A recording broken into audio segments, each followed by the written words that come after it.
Good morning. Today is Tuesday, October 13th. For lunch today, there's a crispy chicken sandwich with golden french fries, or cheeseburger on a bun, or mini corn dogs. And of course, the birthdays. Happy birthday to Taylor Wilson in CWSA and to Mrs. Schwannebeck. Have a great day. Now, a lot of cool stuff happens all over the world that in the USA we don't hear a lot about. That certainly includes the Festival of Lights that took place in Berlin, Germany recently.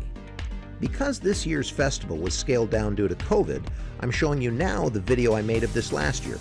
While you're watching, try and pick out which display you like the best. So Germany sits in the middle of Europe, and Berlin is in the northern part of Germany. Berlin is Germany's capital and has over 3.5 million people here. For point of comparison, Chicago has only 2.7 million people. Now in a city this big, something's always happening. But right now, the Festival of Lights is going on each evening, which plays out on the sides of the buildings and landmarks all over Berlin. Now this right here is the television tower, a landmark that can be seen all over Berlin, and that big ball at the top is actually a spinning restaurant that you can sit and watch the city roll beneath you. So here's a video of that same television tower in this year's Festival of Lights. You see 3 different images of it because it's showing it from 3 different angles all the way around it. Now the Festival of Lights basically displays what's known as projection mapping, which is making light displays on the sides of buildings set to music and that type of stuff.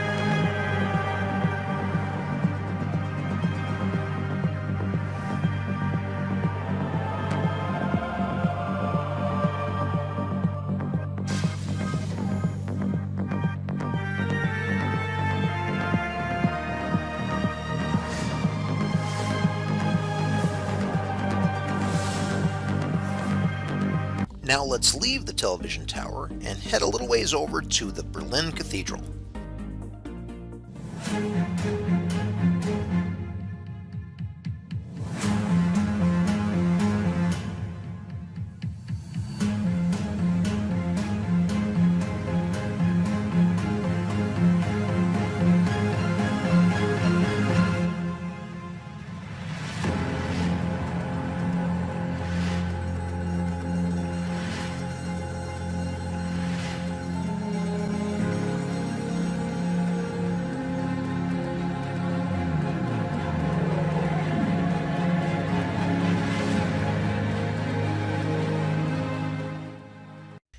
Heading a little bit farther west, we're coming now to the Brandenburger Tor, or the Brandenburg Gate, which is the most famous building in Berlin.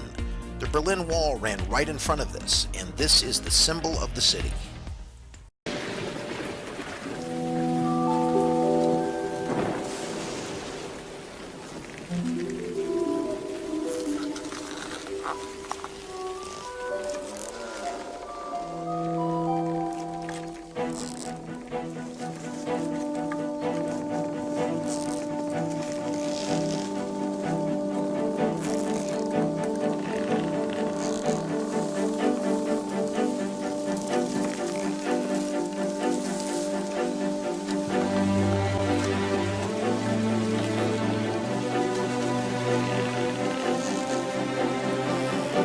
So this year the festival is called Lights of Freedom and is in celebration of the 30th anniversary of the fall of the Berlin Wall.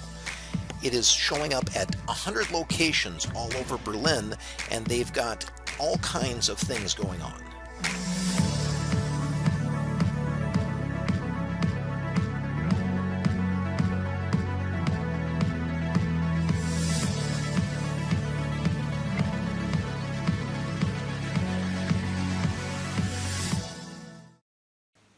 Now, one of the purposes of education is to help you be ready when it's time to get a job. Perhaps you want to be a construction engineer. Perhaps you want to be a police officer. Maybe you want to be a teacher. Any one of those things, education is your vehicle to be ready and to succeed when you get there. But when I look at videos like today at the Festival of Lights, then that reminds me of all the possibilities that we don't know about yet. There are jobs ready for you when it's time for you to work that haven't been invented yet. And the purpose of education for that is to help you know how to learn. Maybe I don't know what that job is going to be. Maybe we're going to need holographic specialists in a few years to be able to help us be able to do more digital imaging or things like that we're not sure about right now.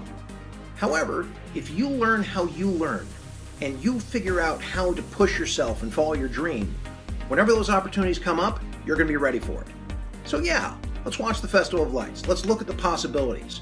But don't forget that you're going to be part of those possibilities for all of us who's coming next too. So for today's challenge, talk about any of these topics in your advisory. Which one of these displays did you like the best? How would you like to be the one to design those displays? Or what other cool jobs do you think will be out there someday that you'd like to be part of? All right, have a great day.